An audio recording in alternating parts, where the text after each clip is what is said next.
Hello, welcome back. We're going to continue reading Chapter 1 of The Boy Who Harnessed the Wind. Make sure you have your journal open, your electronic journal, and you have it open to the Chichewa language. You may be able to add a few more of the translations today in our reading. We're also going to be looking at this slide, vocabulary for chapters 1 and 2. You may be able to fill in a few of these words already before we even begin part 2 of chapter 1. Words like maize, dehydration, filter, pathetic, and livestock. And below here is where you would insert the correct word in the sentence. So you can do that either before you read or listen to this chapter or after you're finished. We're also going to fill in this part at the end or at the beginning of our reading today. So what are some of the cures and curses that witch doctors can provide? So there are 5 blanks here. There are at least 5 cures and curses, so your goal is to come up with all 5. And then at the end of this chapter, I want you to read to answer this question. What superstitions are popular in your country? So what are some people really superstitious about? So try to come up with at least 2 or 3 examples from our world and from our country that people are superstitious about. So that's going to be our focus today as we read through this part 2 of our chapter. We are picking up from exactly where we left off. Follow along with me here, where it says, I trusted my father. I trusted my father, but as I got older, I began to wonder how his explanation accounted for Chuck Norris, Terminator, and Rambo, who arrived at the Wind Bay Trading Center one summer and caused all kinds of ruckus. These men appeared in action movies that played in the local video show, which was really just a mud hut with benches, a TV, and a VCR. At night, wonderful and mysterious things happened there. But since I wasn't allowed out after dark, I never saw any of them. Instead, I had to hear stories the next morning from friends whose parents weren't so strict. Last night I watched the best of all movies, said my friend Peter. Rambo jumped from the top of the mountain and was still firing his gun when he landed at the bottom. Everyone in front of him died and the entire mountain exploded. He pretended to clutch a machine gun and fire in all directions. When will they start showing these films during the day? I said. I never get to see anything. The night the Terminator came to the video show, it was simply shocking. When Peter found me the next morning, he was still in a state. William, I just don't understand this movie. This man was shot left, right, and center, and yet he still managed to live. I'm telling you, this Terminator must be the greatest wizard ever. It sounded fantastic. Do you think the Americans have such magic? I asked. I don't believe it. This is what I saw, Peter said. I'm telling you, it's true. Although years would pass before I saw any of these films, they began influencing our games at home. One was a shooting game that I played with my cousin Jeffrey, using toy guns we made from a Mipolini bush. Finding a straight branch, we removed its core, like taking out of the inside of a ballpoint pen, and used it as a ramrod to fire paper spitballs. I was the captain of one team, and Jeffrey was the captain of the other. Along with our cousins, we formed squads and hunted one another between the houses in our village. You go left, and I'll go right, I instructed my soldiers one afternoon, then crawled on hands and knees through the red dirt. My poor mother was constantly scrubbing our clothes. Right away I spotted Jeffrey's trousers from around the corner of the house. Slowly, without spooking the chickens, I snuck up behind for an easy ambush. Tonga! I shouted, then jammed the ramrod, sending a shower of slime into his face. He clutched his heart and fell to the ground. Eh, Mayo Ine, he gasped. You got me. We were a solid gang of 3, me, Jeffrey, and our friend Gilbert. Gilbert's father was the chief of our whole Wind Bay district, a man whom everyone called Chief Wind Bay, even though his real name was Albert. When Jeffrey and I got bored with playing our games in the courtyard, we often headed to Gilbert's. Let's see how many chickens we can count, I said, taking off down the path. Going over to Gilbert's house was always fun, since the chief's work was never finished. As usual, we found a long line of truck drivers, farmers, traders, and market women, all waiting to voice their concerns. As we suspected, many of them carried a chicken under their arm, a gift for their chief. I counted 10, Jeffrey whispered. Yeah, I said. Must be lots of problems today. The chief's messenger and bodyguard, Mr. Niguata, stood at the door in his short pants and army boots, dressed as a police officer. It was Mr. Nagwada's job to protect the chief and filter all of his visitors. He was also the chicken collector. "Come, come," he said, and motioned us inside. The chief sat on the sofa in the living room, dressed in a crisp shirt and nice trousers. Chiefs usually dress like business people, never in feathers and animal skins. That's in the movies. Another thing about Chief Wimbe was that he loved his cat, which was black and white but had no name. In Malawi, only dogs are given names. I don't know why. We found Gilbert in his room singing to the radio. Gilbert had the most beautiful voice and dreamed of becoming a famous singer. My voice sounded like one of the guinea fowl that screeched in our trees as it pooped, but I never let that stop me from singing. "Gilbert, Bo! Bo! Sharp! Sharp!" That was our slang we used every time we saw one another.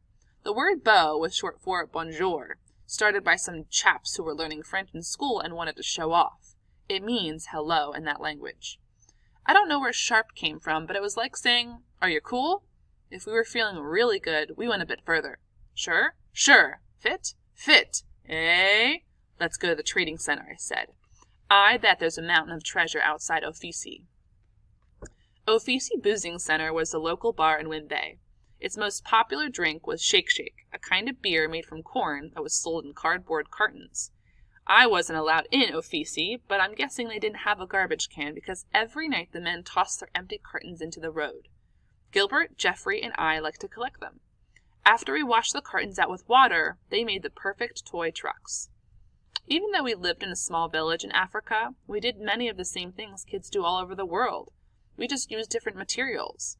After talking with friends I met in America, I know this is true. Children everywhere have similar ways of playing with one another, and if you look at it this way, the world isn't such a big place. My friends and I loved trucks. It didn't matter what kind. We loved the 4-ton dump trucks that rumbled off the big farms, kicking up dust. We loved the small pickups that took passengers from Wimbe to Kasungu, the nearest city. We loved them all, and each week we'd compete to see who could build the best one. I know that in America, you can buy toy trucks already assembled in a store. In Malawi, we built ours from Shake Shake cartons and pieces of wire. To us, they were just as beautiful. The axles were sections of wire we bought by picking mangoes, and for the wheels, we used bottle caps. Even better were the plastic caps from our mother's containers of cooking oil, which lasted much longer. And if we took our father's razor blades, we could cut designs in the wheels to give each truck its own unique treading. That way, the tracks in the dirt told us if the truck belonged to Kakawamba Toyota, for instance, or to Gilbert Company Ltd. We also built our own monster wagons called Chiguriri that looked like American go-karts.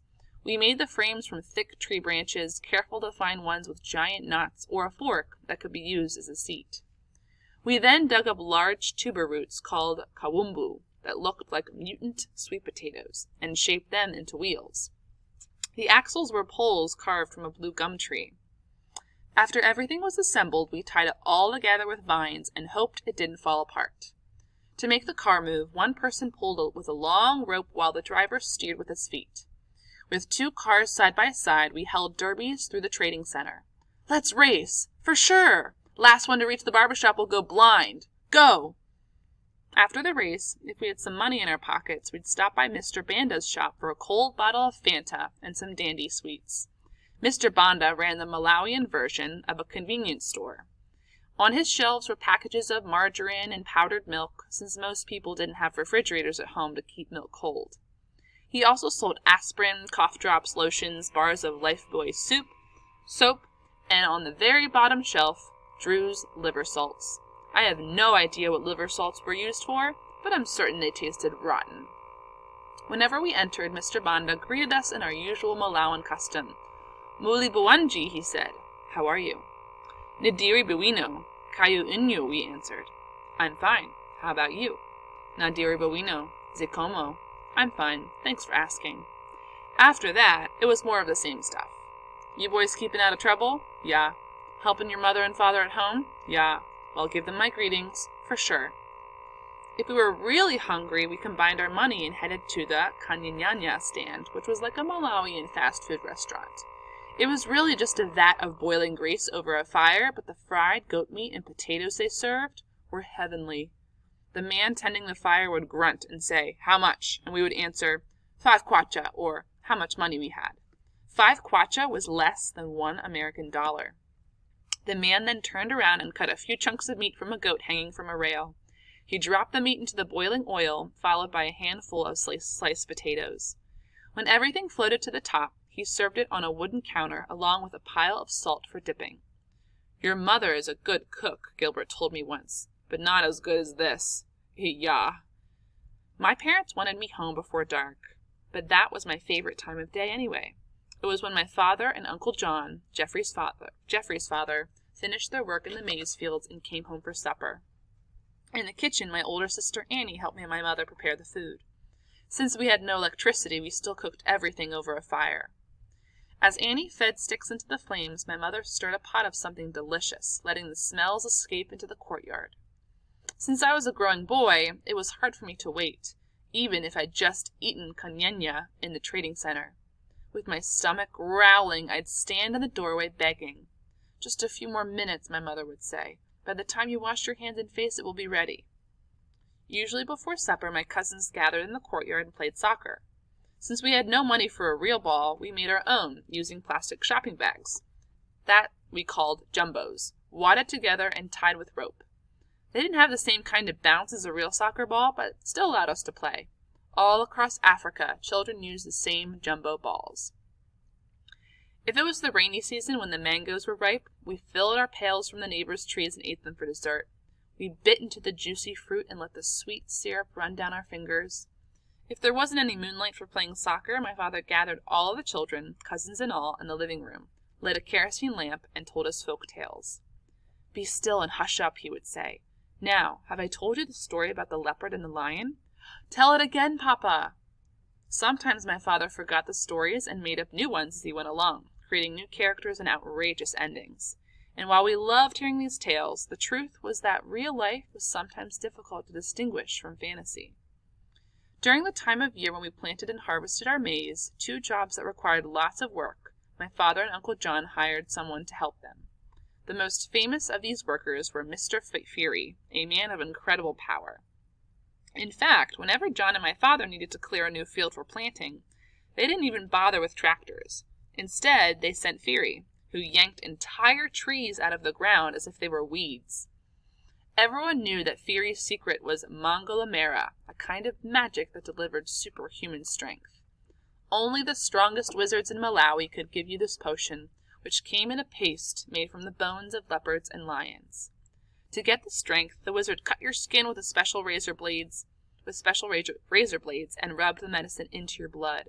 Once part of you, it never left. In fact, the magic only became stronger with time. Only the toughest men like Feary could live with it inside them. Feary was so strong that no person or animal could beat him. Once, while working in the fields, a deadly black mamba slithered over his foot and prepared to strike. But Feary wasn't afraid.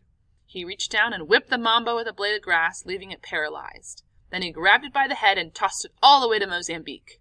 People said he carried another mamba in his pocket for good luck, and that snake was too afraid to bite him. By the time I was 8 or 9 years old, the thought of Mangalamera seemed more and more attractive. You see, I was very small, and this led to constant trouble with bullies at school. The worst was named Limbikani, who was tall and muscular and had older brothers at home, which made him even more ruthless. For some reason, Limbikani liked to pick on me and Gilbert. One day on our way to school, he waited for us on the road and jumped out from the grove of trees. "Oh, look, it's William and his friend, Little Chief Wimbe." "Leave us alone," I shouted, but my voice cracked and gave me away. Limbikani put his chest in Gilbert's face. "Where's the big chief, monkey boy? Looks like he's not here to protect you." He grabbed the backs of our shirts and dangled us in the air like 2 sad puppies. Then he stole our lunch. This happened again and again. Not only did my size leave me defenseless against bullies, it also haunted me on the soccer field. I loved soccer more than anything, and each week I'd glue myself to Radio 1 for Malawi Super League action. My favorite team was the Nomads, whose star player was Bob the Savior Minkanjiri. The Savior got his nickname one Christmas Eve when he saved us from defeat against Big Bullets, and I can't tell you how much I hated Big Bullets. I'm going to stop there. Go ahead and fill in anything that you learned from page 8, 9, and 10.